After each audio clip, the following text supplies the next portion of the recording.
back to Booth Basters. I think we're running now. Who knows? This thing never tells me when it's kicking in. So tonight we have a very special treat for you. We're doing another one of our Versus series where we bring in another artist and we get to learn a little bit about their background, their experience at the cons, and get some of their insights so you're not just listening to Daniel and I yammer on for weeks after weeks. So before we get into that, real quick, let's welcome my cohort here, or the co-host, Daniel M. Davis. Hello, everyone. Yes, it's another day with my pal Jason T. Rodgers over there. So, yep. And today we get Paul Roman Martinez of the 19XX Adventure comic, Piece of Punk comic. So welcome, Paul. Thanks for having me, guys. I'm very excited about this. I'm looking forward to it. Thanks for joining us. And well, let's just jump in because this will be far more. I'm really excited. I've done very little homework, so I know as little as possible That's about the what we're best talking way to about do tonight. That's a lot. I did go in and like kind of go back and start reading from the beginning. But what? Okay, so you're known for two things. In my mind, you're known for two things. Oh, let me hear it. I want to hear it. One, the really cool booth at the cons. So you've got a great display. It's totally diesel punk, and it's got a lot of really cool product in it. But then you also have the webcomic. So give me some timeline. Give me some perspective on where this started with for you. So Did you start doing the webcomic and then get into doing the cons? Were you doing another project prior to this? Okay, so 1997, I go to my first San Diego Comic-Con, right? Mm-hmm. And then I've been every year since, and I always wanted to make comics, but one thing I noticed, every year I went to Comic-Con, I would take somebody else with me, and I just happen to have zero friends who are into comic books. I just don't have any. And so every year, though, they would drop $100, $200, $300 on just stuff. They would always come back with something. And so when I sat down to do my comic, around 2009, 2010, I knew from the beginning that I couldn't make a living wage just on my book. And there's guys that sell way more comics than I do that still have a day job and all that. And so as I was working on my book, on the side I was working on T-shirts and bags and prints or whatever. And even at my first show, I think I sent you a picture of my first show. My very first show I ever did, I had like 6 T-shirts at because I just had them ready. I knew I was going to need some other stuff to sell to the non-comic book readers out there. And that's kind of how that came about. It just, I would say half my sales to the booth are from my comic stuff and half are from everything else that's there. That's me. That's my first booth. I had some patches also, and so yeah. So we can just go back a little timeline here. Paul was kind enough to send me some photographs that we could share. So yeah, that was my first show. That was Long Beach Expo. Back then it was a one-day expo. Oh, nice. That was 2011. That was when my first book came into print. And then that same year I did San Diego. I got into the small press area, and I did San Diego, and 1, 2, 3, 4, 6, 7. I had 8 T-shirts then, and some prints. And actually most of those prints in that book weren't even mine. They were just kind of vintage military posters I found and was touching them up and stuff because I hadn't built up a sizable amount of prints yet. Right. And then this one was big wow the first year I did it. And every show you could see it, everything changes position. I'm just trying to figure out the best way to do it. And then skip forward, this one is 2013, end of the year. And I have a lot of messenger bags. I have this tank, 3D resin tank model, different shirts, a lot more prints now. My second book is out now. About the time where I first started seeing you, because I started doing the cons like 2012 a little bit, like towards the end of 2012. So yeah, I think I must have met you right at the beginning, Paul. I don't know. I think I've known you since about 2011. I think. I don't know. It seems like we've been talking since then. Yeah, it's funny. It's this conversation people have 1 hour at a time at each convention, and so it takes a while to Yeah, and more like 4 minutes at a time, really, because I don't know I think you and I have had the longest conversation we've ever had is probably 4 minutes. I don't know. Yeah, I think it wasn't until we were actually across from each other, and then we could have time to chat. Right. Well, I really. We really only officially met at WonderCon this last month. Yeah, and even then it was, I had to get back to my booth. I know, it's mostly because it was always the walking past the booth and kind of like check out the booth and going, yeah, hey, how's it? Yeah, it looks great. As you kind of run on to whatever it is you're doing. Mm-hmm. I love. I think your booth design's great. I love how you've made your own cases that are your rolling cases to move the stock, and they open up and convert into things. And I think it's looking great. Yeah, I mean, cons are like, you have 20 seconds as somebody walks by you to try to get their attention. And right. So I'm constantly trying to figure out how to get someone's attention and still make everything readable, space between products, all kinds of stuff like that. Hey, are you at San Diego, are you still in small press, or do you have a booth these days? I have a booth. Last year was my first year of the booth, and I'm in the Independent Press Pavilion. It's called the IP Pavilion. Most people don't even know what it stands for. So that's not bad, but I'd like a better spot there. How do you feel about the comparison between a small press table and a full-on 10 by 10? I've got some opinions, but I'm curious. Yeah, that's one of the few shows where I think a lot of people make a point to go to the small press specifically, whereas I feel like at a lot of other shows, if you're in small press, you just kind of have to hope they trickle down to you. Yeah. And so the jump in profits wasn't quite, didn't correlate with the jump in booth cost. But I really wish I had like a corner there, or I was in the webcomic section, because if you go there and you hit the floor, the webcomic section, it just feels like there's a lot more action. And like your booth, I mean, that's a sweet spot, but it takes years to get something like that. Yeah, and luck, but also letting them know what you want. Like I always recommend getting to know the name and getting that floor manager at shows to know who you are. So I don't know if you know that fella yet, but once you do, let him know what you want, and he may not be able to do it for a few years, but it'll help. Yeah, I think that's what got me my booth in the first place, because I do WonderCon, I do Ape, and at every show I was talking to him saying, hey, I want a booth, and then the year I got a booth, I was surprised. I was like, oh my god, I got a booth, and so now I'm going to have that as long as I want it, at least as long as I keep paying for it, so that's good. Yeah, awesome.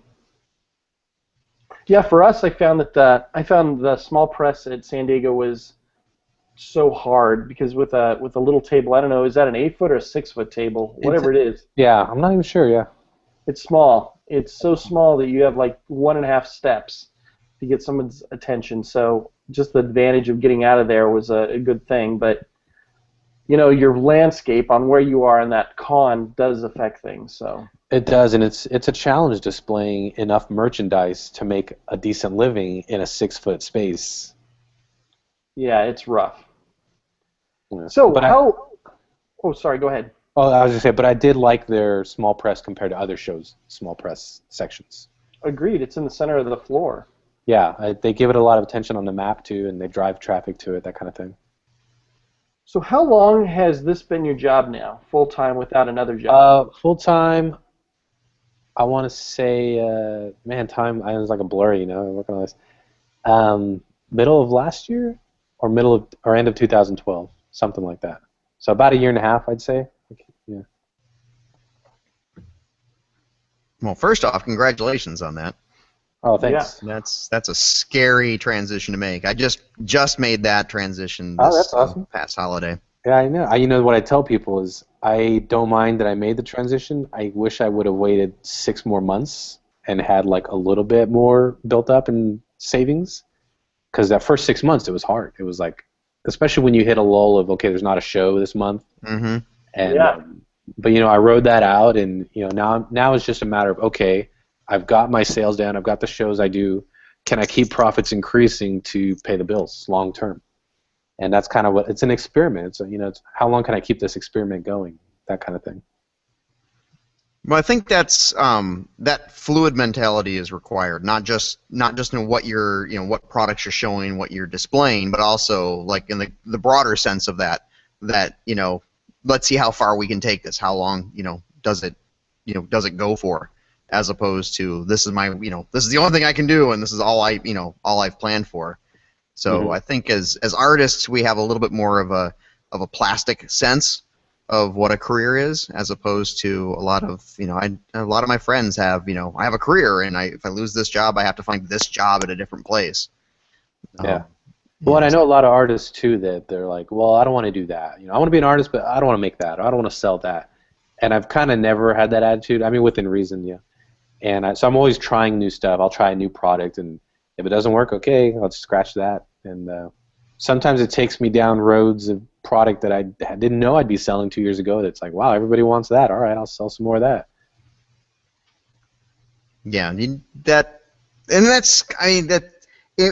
what we do is an interesting form of art, because it kind of drifts between product design and graphic design and fine art, and we kind of like float in that netherworld in between, because we're allowing our audience to influence what we do in that sense, because it's a direct connection. We're not like just supplying a gallery. Yeah, and in that sense, it's not for ourselves as much, because if I was sitting around drawing pictures that I wanted to see, it'd probably be very different. So it's somewhere in between what I want to see and what I think someone wants to see from me. So it's kind of that middle ground. Sure. Yeah, I mean, you're trying to do those things where they overlap as much as possible, right? From what you're interested in, what other people might be interested in, and what is a profitable product. In terms of something that's sustainable and actually helps you pay your bills. Mm-hmm. I'm going to go on a tangent here briefly. I'm curious to how you feel about, we live in this world where there's a lot of the mixture of amateur and professional is really mixed together a lot. And who knows what a professional is. You've got amateurs that are better than a lot of professionals with their skills, but maybe it's not their full-time job, but they do sell art or something on the side. I mean, you see a lot of that with the folks at table and booth. But I also see a lot of those guys aren't pricing for any kind of business success. Like, they're just pricing like, yeah, my shirt's $15 because I can't charge more than that. But I'm also like, well, you're not even trying to make a living either. So anyway. But those people they always say, I'm just trying to get my name out there. And it's as you guys are trying to make a living doing shows and stuff, and we're competing with all those people that are just trying to get their name out there, and so they're going to undercut us constantly, and we just kind of have to ignore that and keep plugging along with our prices, our selection. Meanwhile, the guy next door is doing all Doctor Who, My Little Pony mashup prints because they sell, and they're selling them cheap, and I just have to kind of ignore that and keep doing what I'm doing. Does that ever frustrate you, that segment of the fan artist professional? It's frustrating me as it's getting bigger. Like, it feels like it's getting bigger and it's spreading into more products, because 10 years ago you didn't see a Ninja Turtles t-shirt unless it was by the officially licensed people. Now they mix Ninja Turtles and Pokemon, and they can print it, and I feel like it's getting a little harder to do our stuff. But maybe that's the nature of life. Everything gets harder, so you always have to keep working against that. Yeah, I would agree. I've sensed this as well. Also from the fans too. I mean, we're at a time when cons are growing a lot, and the segment that they're bringing in aren't necessarily the kind of people that are brave enough to try a new product like something you or we sell. And it's a lot safer to go, oh, I'll buy that Star Wars My Little Pony mashup, and I know that's popular. Yeah, well, it's kind of like those people I said I took to shows with me. I mean, they always dropped $200 or $300, and so I'm competing for their dollars as well as the hardcore comic fans that are looking for people like us. Yeah, well, of the frustration that I have with what Daniel's talking about is more on the fan side, because it's gone from people who are just the profiteering sense of, I'm just going to grab two popular things, mash them together, and turn a profit, to the expectation of the audience coming up and are like, do you have why didn't you do a Doctor Who mashup, or can you do a My Little Pony mashup, or so there's like this expectation that everyone on the floor is there to do their one TV show that they love. Yeah, and sometimes in a good way, people will come up to my booth and they'll just stop and be like, what is this? Because they're not used to a booth that's not that. And so I don't understand. Sometimes that's good. Oh, I think it's totally good. Well, what's frustrating to me is that the these people are, they're fans of these things, and I'm fans of things too. I'm fans of other, things that I don't make, of course, but Yeah. but on the other hand, I'm like, you're working for these giant media companies that have plenty of money to plug their own characters, Yeah. it's sort of sad, really. It's I'm not like, fan art, it's a commercial at some point. yeah. Yeah. Well, and then it gets frustrating when the originality isn't there. Like, for example, something will break on Twitter or Facebook, and then 5 people will do a different version of it. Like Mary Poppins as a Time Lord was going around for a while. Of course. And it's like, once you see the 3rd version, you're just, I don't know, are these people consciously ripping each other off? Yes. I don't know what they're doing. I think the thing is, since those people don't own it, why not eat, you can steal each other's ideas. I think they're like cannibals, kind of in the worst possible way. No, I agree. Yeah. Well, and that's the thing too. People see a booth, they see somebody selling something, and they're like, "That guy is selling something. It must work. I'm gonna go home and make stuff just like that." And you don't know what his profit margins are. You don't know how many he's marking down on Sunday. Not at all. And that's why don't do that. Don't just copy someone. Get a lot of influences, sure, but do your own thing at the end of the day. Test it out. I mean, there's all kinds of stuff I make that people come up to my booth and like, oh, we should carry this or we should sell that. And I'm thinking, why? Your thing isn't like mine. Sell something else, or totally. whatever. How do you feel about Sunday markdowns then? Oh, I never mark anything down. And most shows people are like, they understand. But we were talking about LA Book Fair earlier, and that's a show where it's just a totally different crowd. And I get kids coming up, and they'll take the iPad down and start playing games on it. They'll ask, everything's free. Is this patch free? Is this shirt free? And by the end of the weekend, I'll just, not much patience left for them. That's probably the only show where I'm like that. But no, I don't do markdowns. Excellent. Yeah, the Sunday markdown thing, for me, I feel like it's insulting to the people who showed up on Friday. Right, because a lot of those people are going to be there Sunday, and they're going to be like, oh, man, I paid. Yeah, it's like, oh, you're guaranteeing buyer's remorse now. It just seems wrong to me. Yeah. And not only that, but then, you're burning, you're training people to just wait till Sunday to buy from you. So wouldn't that be awful if 80% of your people waited till Sunday to buy from you? I would be in such a panic by Sunday. It would be terrible. Well, instead, I kind of have the opposite going on accident, where I'll run out of some stuff by Sunday. So a lot of people know, like, oh yeah, I need to get it now because last year he ran out by Sunday or whatever. And I'd rather be in that position than marking stuff down. Totally. Yeah, I get a lot of people who will say, oh, well, I'll come back by Sunday.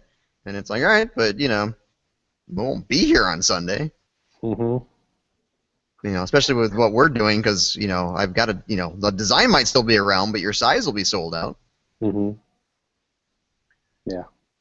So, Paul, talk to us about talk to us about how much time you spend on different segments of your business, from the creative side to the administration of your business. I always thought of doing like a pie chart or like a day in my life because, my comic's my main thing. That's why I'm doing all this, and I wish I could do that more. But it really ends up being a very small part of the stuff I do every day. I'm having to reorder stuff. So I can make the other stuff, like we were talking bags and boards earlier. Bags and boards, I'm not in the bags and boards business, but I got to make an order and find the right one. And, maybe if I want to try a new size, I have to spend an hour investigating that. And then, nope, I'll stick with the old size. Yeah, I have to do all that myself, and getting stuff printed, especially getting stuff manufactured. So I have my books that are manufactured, and by that I mean not print on demand, like a full run. My board game, that was pretty difficult. I'm doing a set of playing cards right now, which a Kickstarter. I just finished a Kickstarter for a playing card deck, but in that Kickstarter I'm dealing with probably 5 different providers, manufacturers. And, whenever they call and they need a file, I need to turn it around right away, because if I don't get it to them fast, they're going to put me in the back of the list. All of a sudden, that adds 2-3 weeks, maybe a month to my delivery time, So I have to drop whatever I'm doing if a manufacturer needs a file from me. So, yeah, most of the time I'm doing stuff like that. And, sometimes it's good because I'm sitting there drawing a comic, and I don't know. I know Daniel's drawing some comics. I don't know about you, Jason, but it gets monotonous You know, I mean, I have to do something else, and so I'm sitting there drawing pages, and I want to go do a print, or I want to design a T-shirt, and because a comic takes me a year. I do graphic novels. You know, I print them when I get about 140 pages, so I'm not going to see that for a year. You know, I want some instant gratification, so I need to go do a T-shirt or a messenger bag or just something else that I can finish in a day or two and be like, okay, I created something. I'm a creator. Now back to the comic that may, see the light of day someday. But you're still posting your comic on a regular basis, though, as a webcomic, right? Yeah, I do the webcomic, so hopefully that keeps people like, okay, he's still alive. And I did a big post a couple months ago because Lauren and I, my wife and I, we just got a foster child. And so a lot of time goes into that too, you know. And so it's slowed me down a bit with the webcomic. But my commitment is still to put pages up. So even if I'm down a week or two, I kind of get back on there and put some pages up. So yeah, that's definitely what I'm doing now. You do cons and you get behind on your backlog of pages. So I spent a couple weeks doing some conventions, so I need to catch up on that. So I have a question for you. Do you take days off? No. Lately, I've been kind of forcing myself to take a few hours off. Yeah.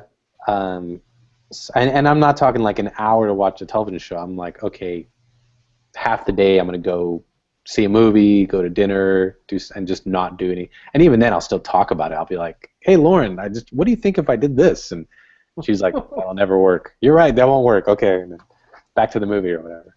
So lately, I've been doing that. I've been trying to do that more. The first 2 years, though, especially the first year, when I was working a full-time job and then doing my comic. I'd come home and I'd draw till like 11 p.m.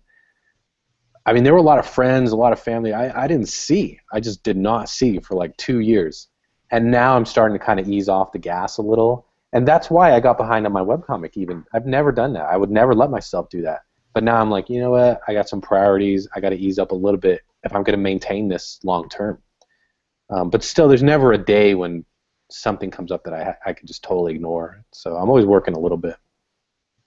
Yeah, that's good to hear, because I think Jason and I can probably relate to that. I'm always wrestling with, time off, or like I love watching movies, but yeah, I don't really, I think I went to one movie in the theater last year, yeah, and but I let myself watch 15 minutes of a movie at a time. When I eat breakfast and I eat lunch. Mm-hmm. Oh man.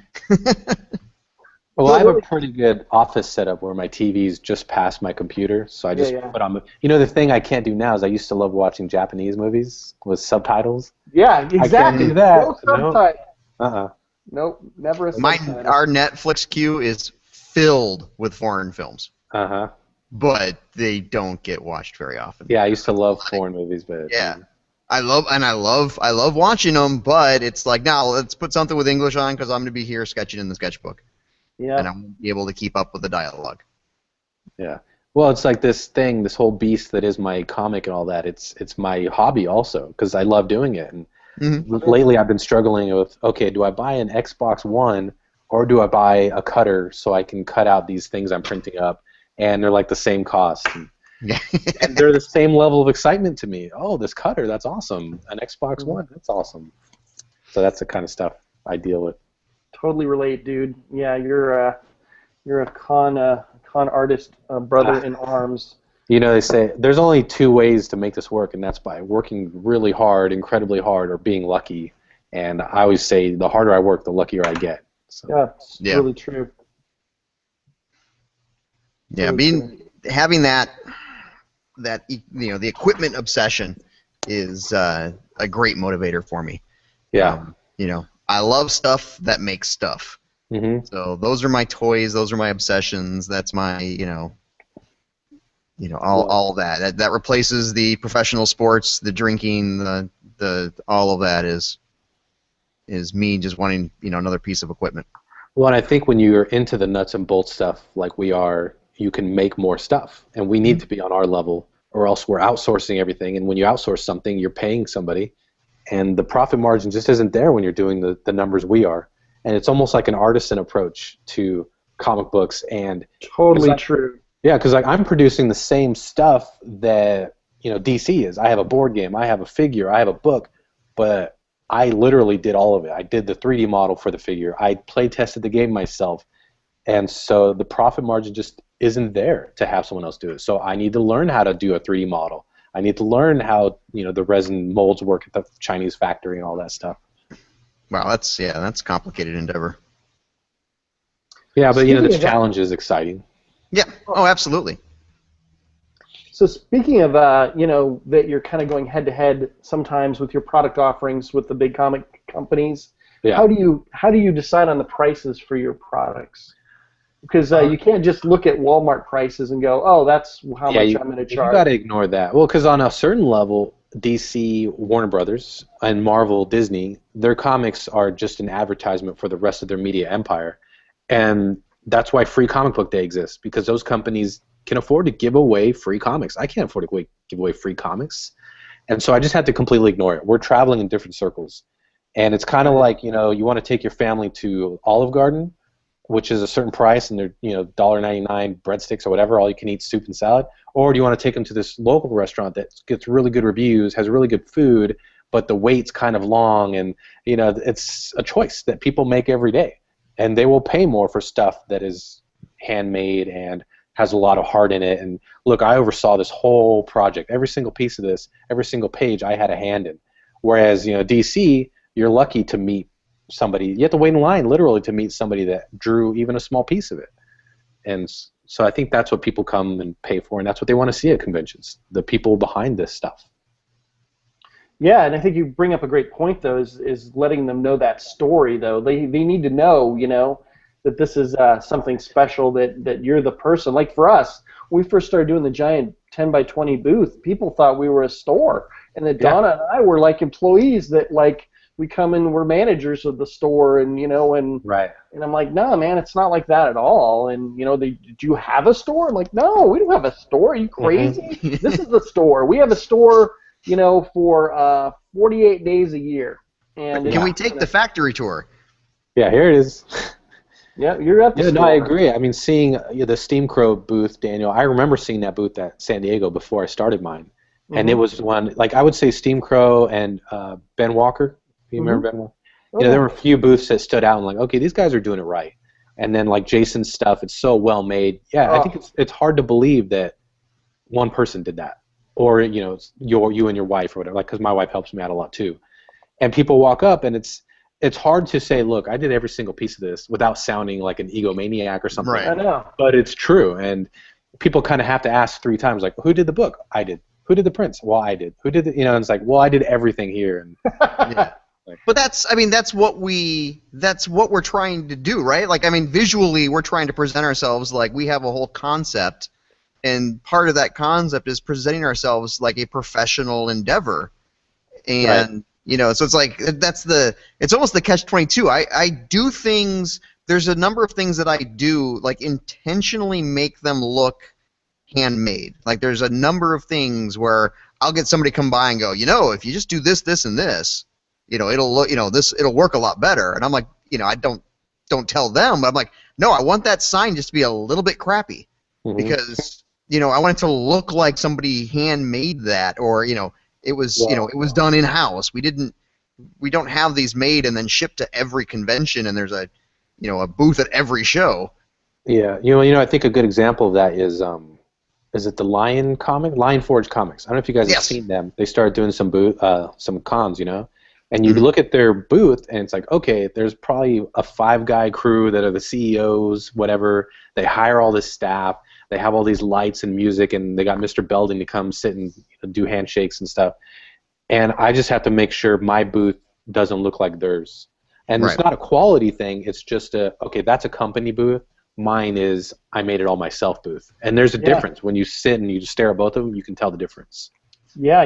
Well, for us, when we first started, we had, I had vinyl banners made for everything. And, I wanted it all to be nice.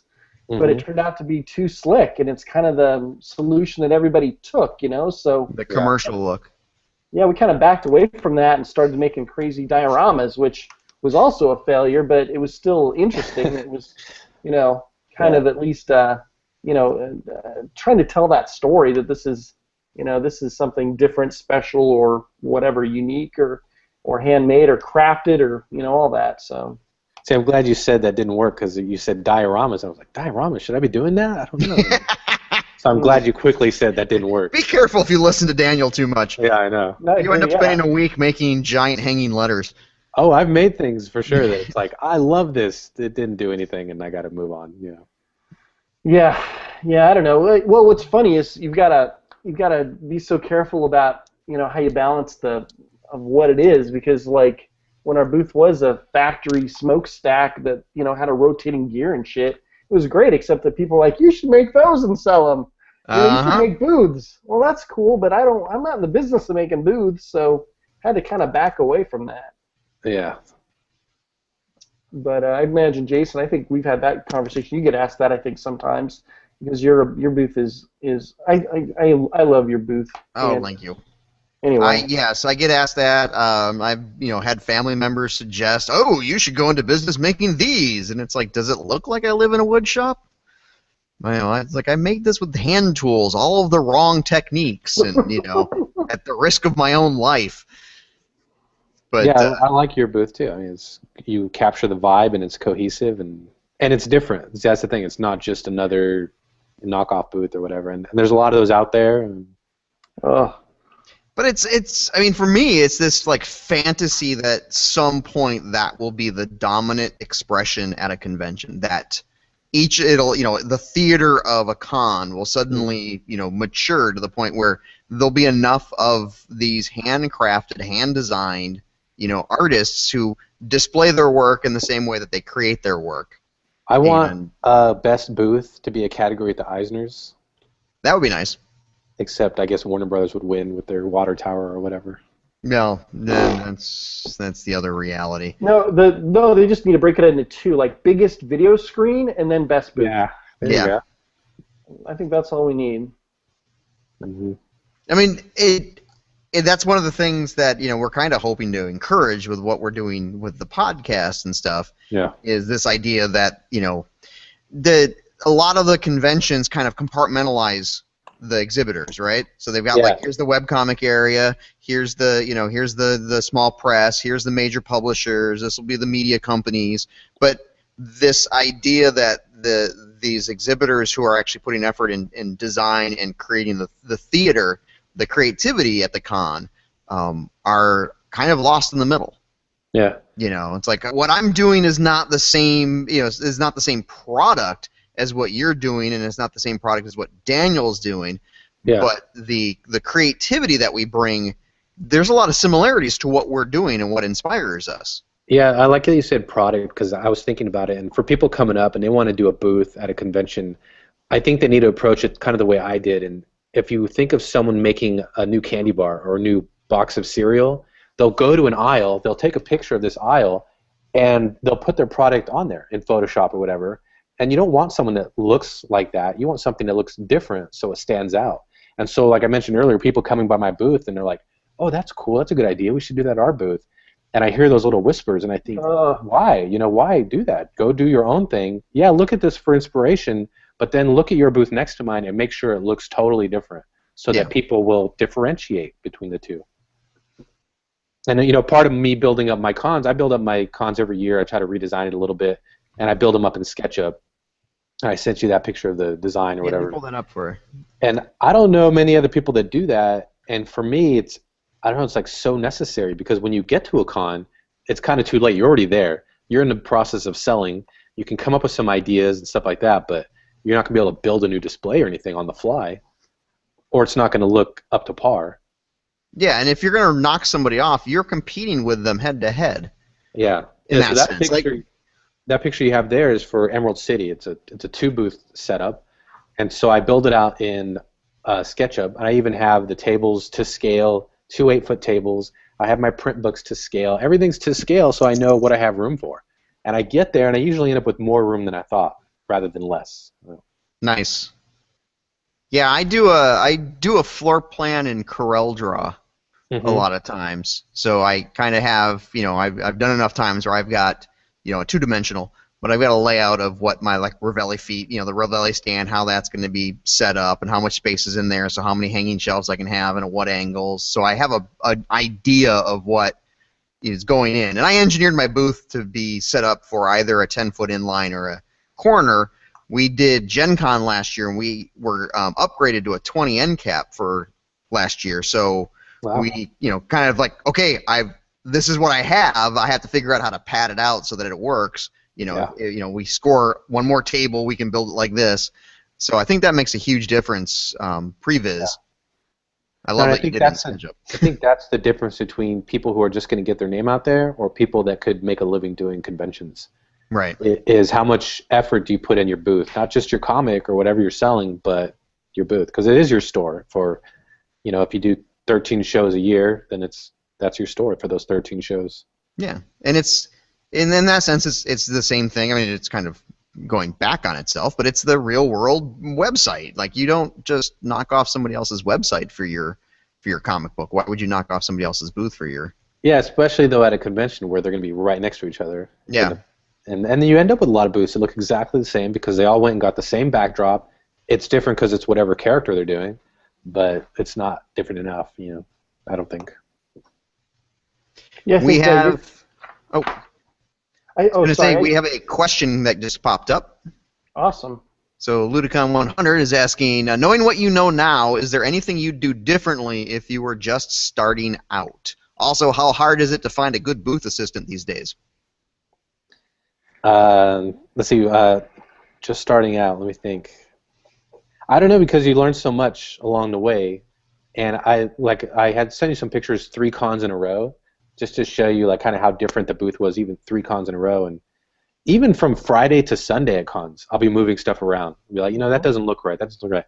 So it's night and day what I'm doing now from what I did then, but I don't know if I would do anything differently because I had to learn it doing it. Some of this stuff, like Daniel, I was telling you, I read a lot of your articles, like Jason Brubaker's articles about how to do this stuff, how to do conventions. But you're not going to really know until you do it. And that's that aspect of it. And as far as booth assistants, the first couple years, you're going to con all your friends into doing it for you, your spouse, your girlfriend, if you have kids old enough, like that. But probably after a couple years, your friends are going to have things they need to do, and so you're going to have to start maybe paying people or whatever. And it's hard, it's hit or miss, but I'd say most of the time anyway, if I have somebody else at the booth, they're kind of there so to watch the stuff while I go use the restroom or if I'm busy. The rest of the time, I know from Friday to Saturday, I'm ready to talk the whole time. And if they're struggling with describing my comic, I'll step in and describe it anyways because I know it like the back of my hand. And even if they've read it, even if my assistant has read it, they still don't know it the way I do, where I can reduce it to like 2 or 3 sentences and that kind of stuff. And that's the secret to a good booth. Over the years, you're going to get it to where anyone can step in and kind of run it a little bit.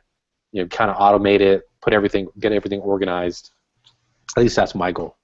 And it's a very organic process because it changes by what you're selling. That changed stuff drastically for us. So we have products where it was relatively popular and we could keep making them, but in the environment of selling them in the booth, they were in the way. They were cumbersome. We did a lot of we started out we're doing tiki events, so we did a lot of glassware. I would etch designs onto glassware.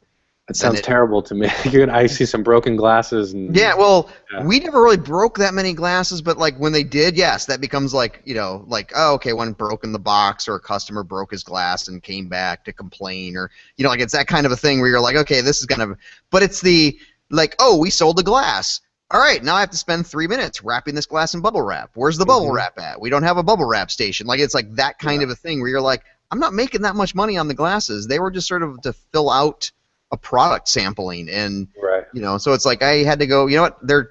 They have weight, and then my favorite, are the glasses on the website? Can I order them online? And my response to that was always, no, I'm not shipping glass. That sounds like a nightmare to me. So I think I was in the same boat of I had certain products at the beginning, and that's part of what I would change, I guess, is I had to experiment with what products sold at my booth. And one of the things I had was replica guns from World War II. Because that's when my comic takes place. And I had some as drawing reference. So I had them anyway, and I took them to a show, and they sold fast. And so I got some more, and they sold pretty regularly. But then I was noticing the kind of people that were coming up and focusing on these guns was not really the kind of crowd that would buy anything else. And, you know, these guns were pretty expensive. One gets broken, and it was just so much hassle. So that's an example of, like you were saying, a whole product line that I just don't carry anymore.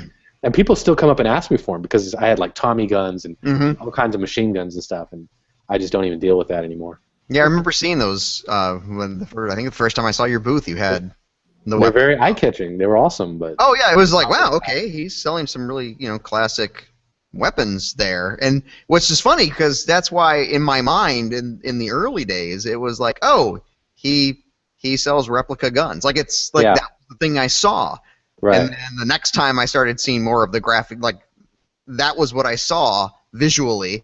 Now I see like the graphic design work that you put into your, you know, your bags and your prints and your shirts, and because I come from a fashion design background, like that's what catches my eyes.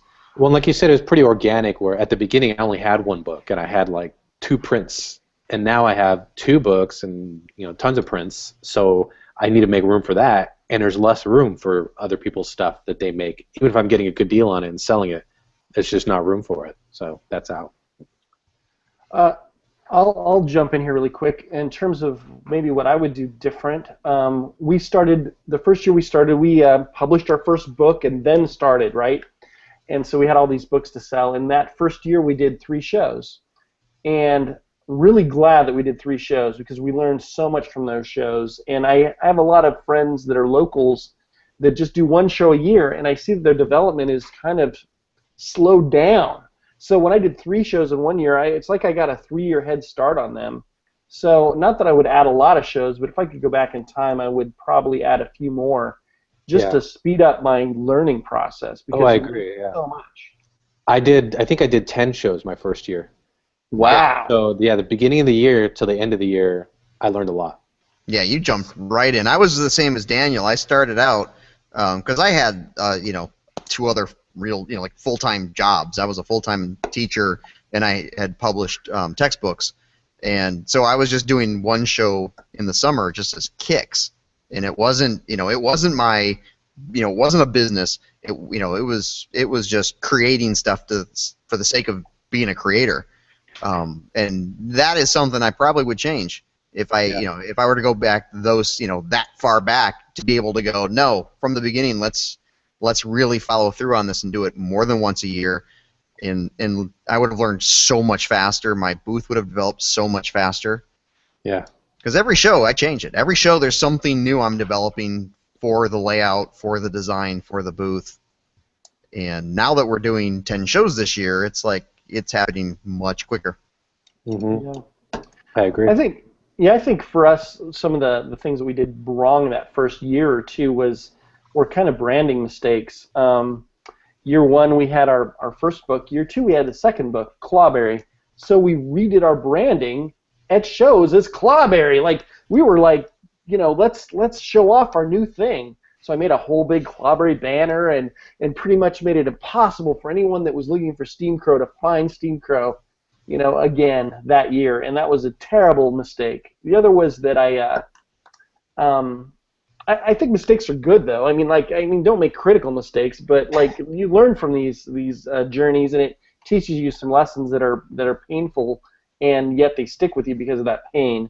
The other was that I was building sub-sites for everything. So Clawberry had her own website and her own blog and her own Twitter, and I had one for my other book, and it was a nightmare of stuff. And so that was something that I think newcomers often get kind of roped into. Oh yeah, let's make a ton of everything, and it's too much, and it's too confusing for the customer. And I see a lot of artists that have like multiple names for their brand, like, well, I'm this, but then this is my brand is this, but my publishing is this other name, and they're not related at all. No, I agree. I see a lot of people that come into the business and want to start a publishing company. And that's great, but if you've never published anything, no one cares what your publishing company is called. Why is it so huge on your sign?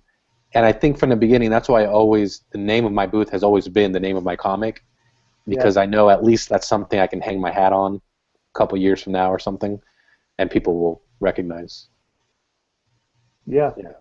So I actually have a publishing name that nobody knows, and nobody can even pronounce when I tell it to them. And I was nominated for an award at the Eisners a couple years ago, the Most Promising Newcomer, and I was the only person that was self-published because everybody else had publishers, and they tried to use my like publishing name that I never use, and so I had to call them and say, look, just put self-published because that's me, you know. Wow. Cool.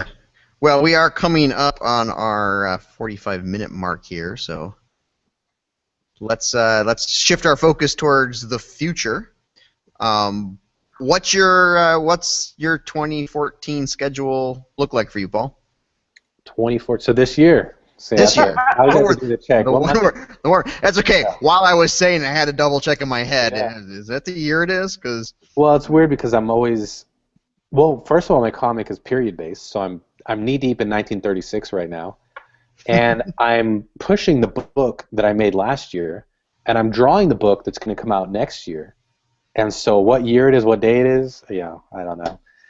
But this year, I was trying to cut back on the shows, and so I'm actually only managed to cut maybe 2 shows out, and that's Kamikaze in Long Beach, but I added Denver, which is really far from me, but the word on the street is it's worth the drive, so I'm gonna take that drive. It's one of our favorites. Yeah, and then the last time I heard that much buzz about a show was Emerald City, which turned out to be great, so I'm not too worried about it. I'm sure it'll be fine. But this year I have some playing cards coming out. My third, see, this is the thing. My third book's coming out probably about the end of the year, and an expansion for my board game will come out at the same time that correlates to that. And at that point, it's like the culmination of something I started back in 2010 when I first started drawing a comic, was this meld between this board game and the book, and you could play through the game. And it's not a role-playing game, so it's like easy to pick up. It's card-based. And I feel like at that moment, I'm going to look around, and it's like total synergy, you know, where I wanted to be, where the book's out, and the whole world. It's like everything I've been building up, and I can finally say to people, look, here it is. It's awesome. You're going to love it. And I really feel like I haven't been able to say that to people the first couple of years. I was like, well, here's my book. Maybe you'll like it. I don't know. And right now, I'm the most excited I've been about the content. Like, look, this stuff is good. You're going to like it. No one else is doing this. So that's my 2014, at least by the end of the year. Cool. Awesome. Troy grabbed a copy of the game, so I'm looking forward to our next game night to test that out. That's awesome. So, what shows do you have? You'll be at Phoenix. Actually, next I'm doing Big Wow. That's up in San Jose, and it's kind of a small show that focuses a lot on comic art, original comic art. But I've been doing it. This is gonna be my 4th year doing it, actually, just because when I did it the first year, I hit it right at the right time, and it's growing. It's grown every year, and it's a show I like doing. I like the vibe. People are there for comics. They're not there to see the cast of Glee or something. Right. So I'm doing that one, and then after that is Phoenix, and the following weekend, so I'm driving to Phoenix. I'm in Southern California. Driving to Phoenix, then I'm just going to keep driving, go to Denver, and I've never done that before with a show, so that's a very Johnny Cash road trip for me out in the desert. That is what we consider to be our vacation. Yeah, you know, the 3 or 4 days in between those 2 cons, I plan on like going to the Denver Mint and doing some dumb stuff like that. Yeah. I never get a chance to. And then after Denver, I'll have about a month off, and I'll be prepping for San Diego. But in that month, I'm anticipating getting all the stuff from my last Kickstarter in. So I'll be starting to get all that stuff ready to ship, which is a whole ordeal in itself. And then after July, there's some shows in the fall. August, I'm here locally at the Ventura Convention. I'll be doing that one. C4, it's called. And then Ape, I love doing Ape. It's up in San Francisco at a new hall, so I'm excited to see the new hall and see how they deck that place out. Then I do this little one called Designer Con. That's in November, I believe, and it's in Pasadena. Yeah, that's the fact. We did that one a year ago? Did you do it last year or the year before? The year before. Okay, because last year they went to 2 days. Yeah, so we did I guess we did last year? I can't remember now. I don't remember seeing you there last year. No, I think it was the year before. The year before was 2 days. Yeah. The year before was 2 days. But I like that show because it's a pretty unique vibe. It's not a comic show. It's a vinyl collector toy show. Yeah, it's got a great vibe. Yeah, it's really interesting, and everyone there has the best shoes. Like, they're dressed so well. Like, they're all like these sneaker collectors that also collect bunch of vinyl. sneakerheads and Yeah, vinyl that's toy what it is. collectors. Yeah, it's pretty cool. Not only that, but those the vendors there, the toy sellers are much more creative than comic people are for booth design. Oh yeah, yeah. There's like Yeah, it's a small space, but they put a lot of effort into display. yeah, for sure. And then, really the way Kickstarter is now, that's like conventions for me. It's like I have a Kickstarter. It eats up about the same amount of time as a convention planning and all that stuff. And it's more like doing like 4 or 5 conventions really. So it's such an important part of the process now. So I'm already planning my next one, even though my other one just wrapped like less than a month ago. And my next one probably will go live before the end of the year. So that's a big mark on my calendar. Right on. What? How do you feel about doing? I don't know about you, but as we developed, when we first started, we would do any show, any event locally that anyone would invite us to, we'd just go do. Yeah. And after a while, that became difficult. And do you have any of that? Do you have any advice for people in those positions, or do you how do you? I don't know. I was pretty discerning even the first year. I did 10 shows my first year, but I was still pretty like, well, how many people they expect? And I don't know why. I just knew from the beginning I couldn't spend time at these small shows. And there are shows signing at somebody's comic book store, that kind of stuff. Do you do that? I did my first comic book store signing like 4 months ago, and it was at the Comic Bug, Manhattan Beach, which is a great store. And because he made me, he was next to him at a convention, he had a booth next to me. He was like, "Come to my store." And I was like, "I don't know."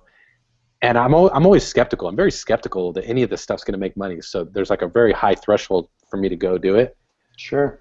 So really, I haven't been to a lot of shows where I'm like, "This is terrible. I'm never going to do it again." I don't know. I've just been kind of lucky that way, I guess. Or I do a lot of research. I'm kind of obsessive about research, and I'm looking at numbers. I'm trying to find reviews from people that did it last year. Sure. I'm looking at floor maps. I'm emailing them to see what kind of placement I can get. What other events are going on in the area at the time. It gets pretty ridiculous at some point. That's some good planning, because the other events at the same time in that area is one that we've come across a couple of times. Denver really struggles with that, which is why we were so confident in Denver after that first year, is because there was so much going on in the city on that weekend. Yeah. And we could walk around downtown and people would be like, "What are you dressed up for?" Yeah. The Comic-Con. Well, like I do the Big Wow up in San Jose, and one of the years I did it, the San Jose Sharks made the playoffs. It's like you can't predict that when you're booking your table, but people are walking out to go to the San Jose Sharks game at the end of the day or something. But yeah, that's a good point. Is like when you're checking out a new location, is to kind of consider what's around it. Yeah, like one criteria I do now is I try not to do outdoor shows just because the wear and tear on my product is too much. LA Book Fair is one of the few outdoor shows I do, and it's because they provide a really nice canopy for you, and it's pretty easy to cover up. But there's some local shows I did here, like street fairs, and I did them, and I made a profit. I brought home some money, but it was just not worth it. I could make more money doing a freelance project for somebody else. So unless I'm making more money doing my own booth, then I'd rather be doing freelance, which I don't want to do. I want to be doing my own stuff. So. Yeah, we've just had to, over the years, we've just had to start trying to balance that stuff and go, wow, we do this thing and it takes 40% of the effort to do this other thing that we do 10 times more money at, but sometimes it falls in a calendar month where there's not a lot going on, so that's the same thing too. Like in January, I'll do some shows I might not normally do. Right. December, there's nothing going on. So if someone calls you with a December show, I'd probably try it once just to see or something. Sure. And it's good to kind of I like the holiday time for those little things, because it helps kind of shake out the bugs before the next big season. So I had a January show this year. It was Amazing Arizona, and it was a small show, but it's comic focused, so I liked it. But it was also, like you said, I got to test out some new booth stuff and on a small scale and kind of see, okay, is this going to work for the next year? And the guy that runs that show, he's awesome, so I'm like, sure, I'll do it. Yeah, I feel the same way with that show. It's not a big money maker or anything, but it gets my shit together in January instead of March. Yeah, because you don't want your first show of the year being your best show of the year because you're going to miss out on some sales if you're messing something up. Yeah. So I'd I rather do make a mistake there than somewhere else. totally. I do fantasize about having a season on and a season off, though. Like, I would love to go, there's no shows that we're going to do from October to January, just so I can spend some time making some new stuff. I would love to do that too, but I spent December and most of January not doing the shows, and that was too much. I was like, it's just too long to go without money coming in, without people saying, "Oh, your book's awesome" or whatever, and I couldn't do it. So. And for me, it's like that's great until I get into that month. Yeah. So it's like I hit the end of April, and I'm hammered right now. We are working our butts off. We've got huge orders that we're dealing with right now, and prepping for the doubleheader of Phoenix and Denver, and dealing with some large stuff that was already in the works and some big project that just popped up at the last minute, and still looking at the calendar going, there's no event in May. And there's this small event and out in Palm Springs. I know it's probably sold out, but I'll see if I can squeeze in. Maybe there was a cancellation and I just had to pull the trigger on it and go, you know what, I need to do it. Well, I try not to do more than 2 shows in a month, and like I'm doing the Phoenix Denver run, and then after that there's another show. I can't remember now what it was, but it's a show I've done. I was like, no, I can't do it. I can't be gone 3 weeks from home or whatever. And then there's one in June that I've been wanting to do, the Anime Expo out in LA. But just after Denver and then setting up for San Diego, I just would rather take June off, or I wouldn't get any drawing done that month at all. Yeah, and it's not like you're really taking June off. You've got 2 huge shows in June. Well, I mean, June, May. Oh yeah. See, I don't know what year it is. Well, even taking it off isn't taking it off. It's sitting at home drawing and working on that. It's just not doing a show. Yeah, the difference between exhibiting and production. Yeah, how much do you make the product and how much time you spend selling the product? Yeah. Yeah, I see these guys, especially some of the guys that are doing the fan art, but it's all, again, printed posters, and some of those guys do 40 shows a year. 40 shows.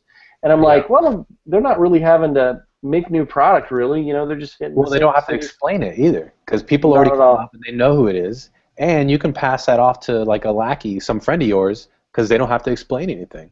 You've got a wall of superhero faces or whatever. Yeah, that's what I mean. Anybody, they sell themselves pretty much, and whatever. Yeah, I'm not jealous of those guys, because at the end of the day, 10 years from now, I know my body of work is going to be something unique, and their body of work is going to be whatever Marvel and DC was putting out at the time, whatever was popular 10 years ago. Right. Yeah. So I'm not too jealous of those guys. I'm a little jealous of those guys. I said not too jealous. There's some jealousy there. Yeah. Jealous of their evil. Well, this was supposed to be your year of evil, wasn't it? It is, yeah. It's a year of villainy, so more stabbing, less not stabbing. Hope that works for you. Yeah. Oh, thanks, Paul. Guess you're back on the list. Yeah, I don't want to be on the proper list. I don't want to be on the, Yeah, move me over to the good list. There we go. Yeah. Awesome. Well, we have come to the end of our hour, so let's take a second and we'll just kind of round robin this thing. So, Paul, where can the people find you on the internets? And yeah, I have a couple sites going, but my main site is the19xx.com, and that's my webcomic. But from there, you can get to my store, and I usually, if I'm doing some other project, I'll announce it there. Yeah, that's my main site. Cool. And you're on the Twitter? Social media? Yeah, I'm on Twitter. I just got on Twitter like 3 months ago, so I'm still trying to figure it out. I couldn't even tell you my handle. I'm on Facebook, and it's the 19xx on Facebook. Yeah, but like I said, you can get to all that stuff from my main site. Well, you're PR Martinez 19xx on the Twitter. Ah, thanks for looking it up. Yeah, I had to look it up too. Yeah, it's good. Like I said, I've only had that a few months. Well, because part of that is because Facebook is throttling back their posts, so I'm getting much less play out of my Facebook page than I used to get. Yeah, that's really frustrating. We should do like a big just free for all roundtable about social. Because that's something that we've been talking about a lot, and the people I've been talking to have also seen this massive drop off. And yeah, it's not only that, they're going to throttle it way more. Like this is just the beginning of the throttling. Mm-hmm. So we're all getting throttled. Yeah, not good. Yeah, that's the moral there is you got to stay loose with your social media. You got to be working all of it, which is annoying. Yeah. But at any moment, any of these guys can just completely change what their site does.